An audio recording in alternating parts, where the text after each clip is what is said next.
I want to start by saying it's not fair. We cannot just place this chicken rice after some amazing chicken rice in the first 3 countries. But welcome to Da Nang. We are starting the day at Cơm Gà A Hải. I'm gonna butcher so many pronunciations today, but just bear with me. And we got their boiled chicken. Cơm Gà Quay. I have no idea. Anyway, it comes with a soup, what seems like kimchi, no, like ketchup veggies, and then this very interesting pepper sauce of some sort, a boiled chicken drumstick, and ketchup rice, something that is iconic to the Cơm Gà. I know everybody has a lot of questions, I have a lot of questions, but let's start with a bite.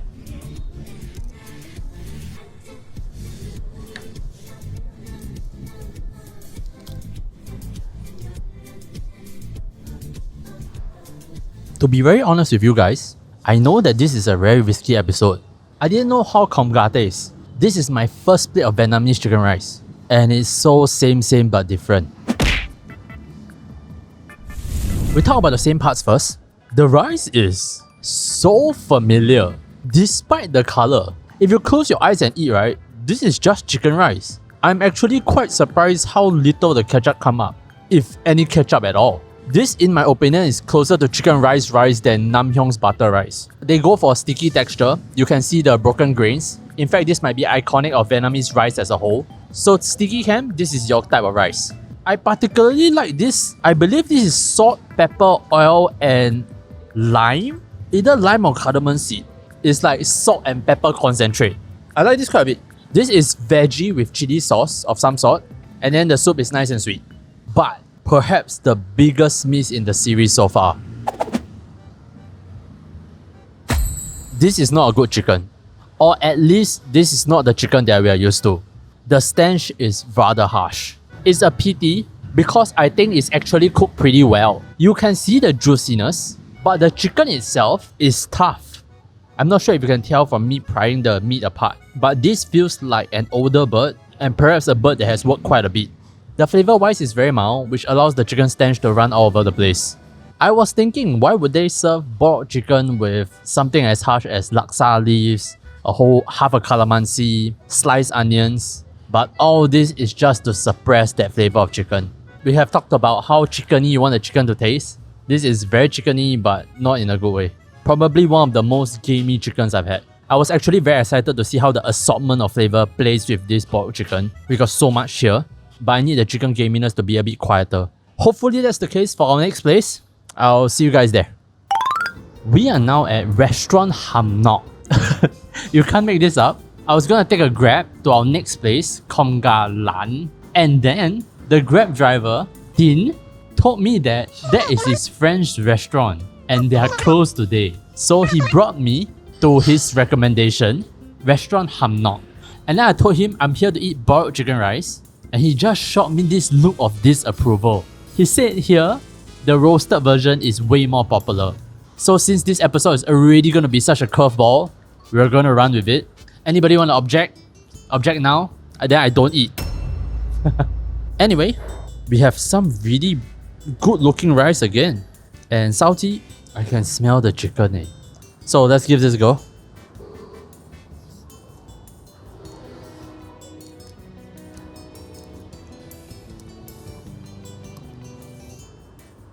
It's reasonable to assume that the Hainanese passed by here during their immigration, that at least some of the Hainanese will have cooked their dish on these lands. But whatever I'm eating right now is so far from what we have been having.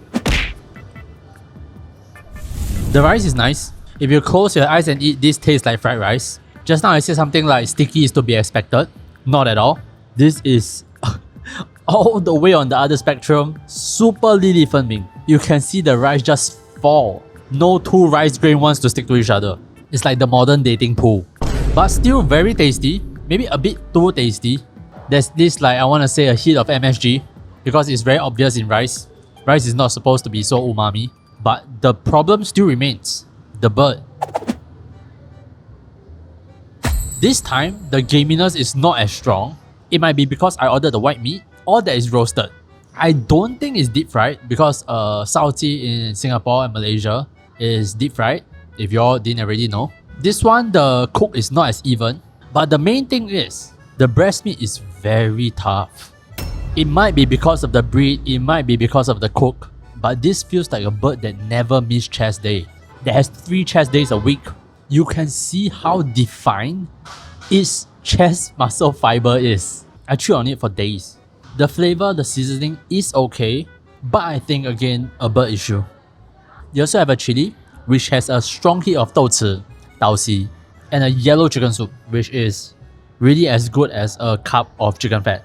There is a sizable amount of chicken fat on it. I don't like it. I think the soup is supposed to alleviate flavor, but this can be subjective. I guess the best move is to keep rolling the dice. So I'll see you guys at the next place. So I had a weird feeling after the last meal, and I took a Grab to the place that I initially wanted to go. Turns out, Dean was lying to me. I got scammed not 2 hours after touching down in Da Nang. The place was open, but by this point I was pretty full, so I couldn't eat anymore. But it's alright, at least we have a nice view. We have the Dragon Bridge way over there. Not a bad view, not a bad view. Room tour? Room is pretty typical though. Just like this. We got a water dispenser, that's nice. And then this is the bathroom. Oh, we got bidet, which is cool. And a bathtub with the bridge view. Alright, this is not chicken rice, let's wrap it up. A rocky start, but we are now at Hoi An Old Town, and I'm gonna butcher this again. Buoi Buoi chicken rice. I got what seems to be their drumstick rice, and thankfully it already looks much better. The cook looks much better. They even have this very interesting gravy which comes with all the offals, gizzards, heart, blood, egg yolk, and this is supposed to be eaten with the rice. So, is this the comeback? I'm gonna try the rice as is first.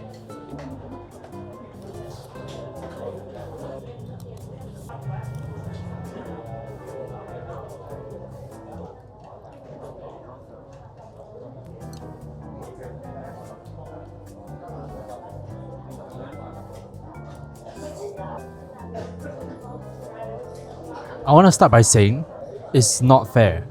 We cannot just place this chicken rice after some amazing chicken rice in the first 3 countries. But they can hold their own. Luckily, after such a rocky start, I didn't know if I was gonna have a good chicken rice. But at least this is something decent. We start with the chicken. It is very interesting. It's cold and you would see some jelly here, but it's tough in a very interesting way. When you bite into it, the flavor is chickeny and pure. Even being cold, the stench does not stand out, which is quite impressive, cause some chickens, even back home, when it's cold, the stench is more obvious. Here I have to say it's very clean. And the main appeal is that they leave the canvas blank for you. Here on the table, there are at least 7 ways to enjoy the chicken. You can dip it to the salt and pepper dip. You can dip it to this soy sauce, which is very nice actually. This soy sauce tastes alcoholic, very complex. There are the chilies and lime. There's the chili sauce from earlier, and there's this dip.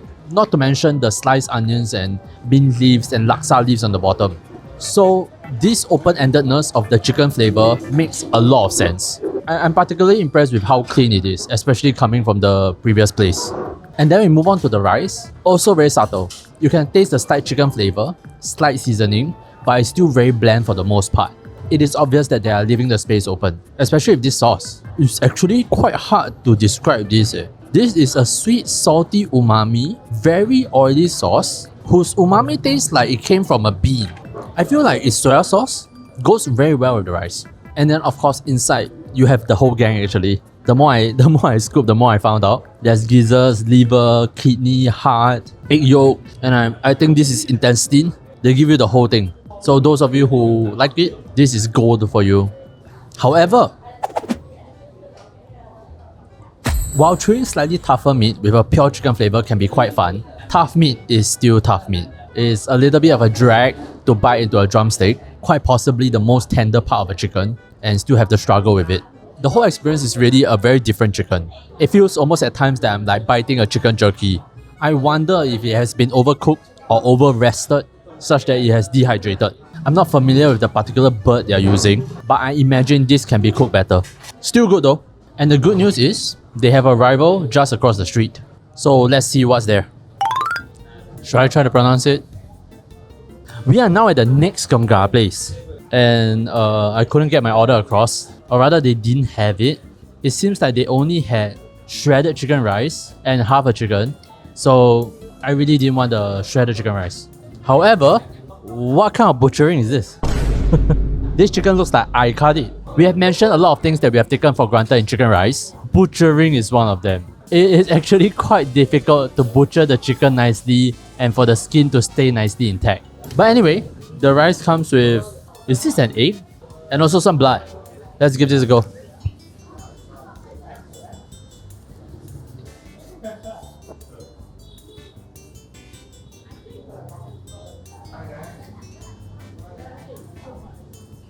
I don't know if this is a temporary thought, but maybe broiler chicken not that bad what? Flavorful rice. I think by the fourth Cơm Gà, I understand the appeal of this dish. It is very multifaceted. There are so many flavors. The chicken and the rice might be pure, but they feed you the aromatics, they feed you different sauces, especially this one that we had at the start of the day. This salty pepper sour thing. This one looks thicker, like creamy, but it still tastes the same. Really spikes the appetite. I like this sauce. If anything, this is my favorite thing from Cơm Gà so far. And then it seems that they always feed you the offals. Here I have yet again blood, but while the dish may be different, I think the thing that is similar is that the focus should be on the chicken and rice. The rice is too wet, and you all probably know what I mean.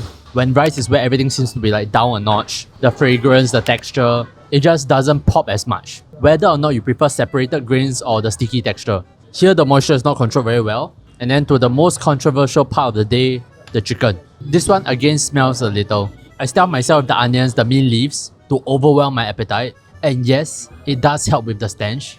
But the resulting flavor is still very rough. Yes, you change up the flavor, but at what cost? You have all these random hits of spicy onion, the mint just taking over.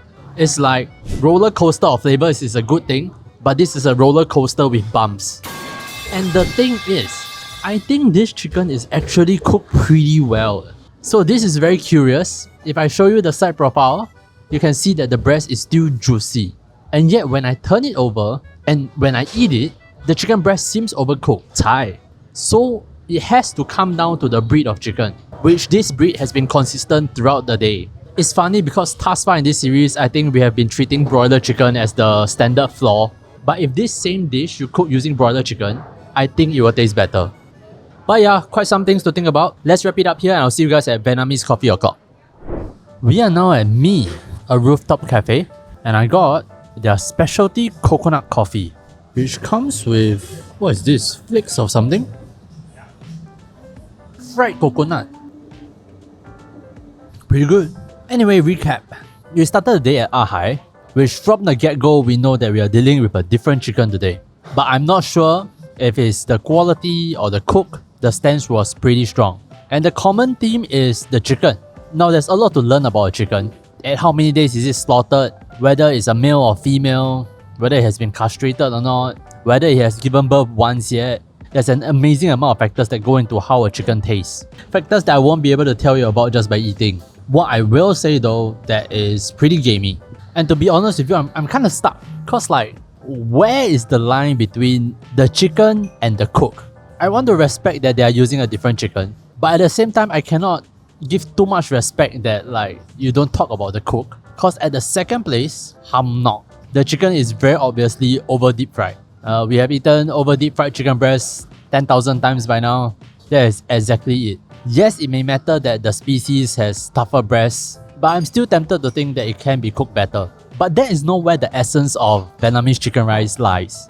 It is in the condiments, it is in the different facets, it is in the seasonings. The rice, they don't try to be like Singapore, Malaysia and Thailand. There is no that fatty addictive layer to it. It's always more on the lighter side, and you are almost always encouraged to add something to it. If I were to describe it, their dish is more multi-pronged as compared to what we have had so far, which is really two-pronged.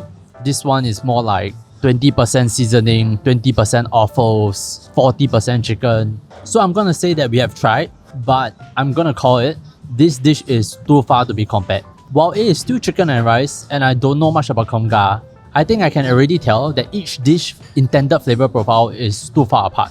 What would be very good Hainanese chicken rice would not be good Cơm Gà, and the other way around. This is something that I hate to do. I hate to like draw lines and say that they're not comparable. I feel that in food, it's more interesting to find common ground so that people can relate to one another. Like in wonton mee, it's interesting to see that, Malaysians like their black soy sauce, Thai likes their condiments, and then it's revealed in Guangzhou that actually the noodles are very open-ended. But in those scenarios, the ideal version of each wonton mee will be impressive to everybody. And I think that's very cool. Like if you have a very good Malaysian wonton mee and you serve it in Thailand, I think it will still do well. But with chicken rice and Cơm Gà, I think it's not the case. So I'm going to do something I never did before. We are not going to rate today. But if I were to choose a favorite Cơm Gà from today, it will be Buoi, the third place. It was there that I inferred what the dish was trying to do. And perhaps to thread on the only objective factor that we have had today, it is the stench of the chicken. And the third place had the lowest of the four. I know some of you are already typing in the comments, "Oh, L3, this episode waste time. Why do you come to Vietnam? You should just stay in Singapore, what?" I think this is the fun of being a foodie. Always rolling the dice. Always trying to find something nice. I feel like once you stop rolling the dice, you're no longer a foodie. With that said, what do you think the next move is?